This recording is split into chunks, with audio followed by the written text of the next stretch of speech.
नमस्कार मंडळी, मी विजया गोखले नर्मदा गृह उद्योगमध्ये आपलं सहर्ष स्वागत करते। आज मी करणार आहे चुलीवर पातेल्यातलं भाजणीचं थालीपीठ। भाजणीची रेसिपी आपण यूट्यूबला पाहू शकता। तर आज माझ्या सासूबाई पातेल्यात थालीपीठ करायच्या। तव्यावर तर आपण सगळेच करतो, पण पातेल्यातलं थालीपीठ कसं होतं ते पाहूया। चला तर मग काय आहे साहित्य।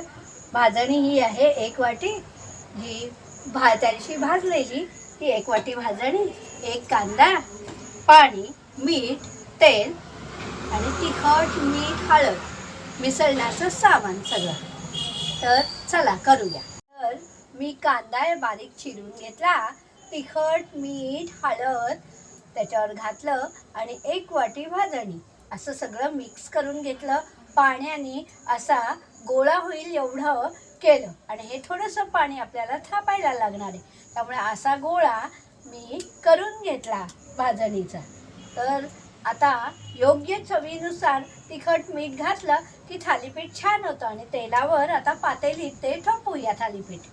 तर चूल पेटली आहे व्यवस्थित आणि हे पातेलं पितळ्याचं आहे पातेलं, ते जाड बुडाचं पातेलं आहे, जुनं आहे पातेलं। तर ह्याच्यात आता तेल घालूया आणि त्याच्यावर थालीपीठ लावायचं आपल्याला।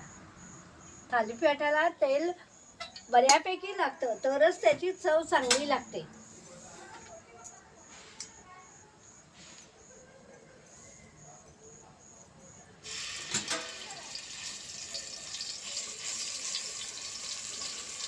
जसं तव्यावर थापतो तसं हे पातेलीत थालीपीठ थापून घ्यायचं आणि मध्ये एक त्याला भोक पडलाय।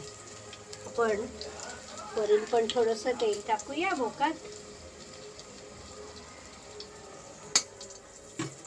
आणि त्याच्यावर झाकण। हे पातेल्यात का करायचं, पातेलं पितळ्याचं आहे आणि ते उंच असतं, त्यामुळे वाफ जी शिजताना होते ती थालीपीठात मुरते झाकण ठेवल्यामुळे आणि या थालीपीठाची चव त्यामुळे स्वादिष्ट लागते। म्हणून पातेल्यातलं थालीपीठ हे वैशिष्ट्यपूर्ण खायला लागतं। तर आता हे पातेल्यातलं थालीपीठ तयार होईल, बघूया झालंय का। एक बाजू झाकण काढलेलं आहे, चांगली वाफ आलेली आहे आणि थोडा वेळ राहू दे असंच आणि मग उलटूया।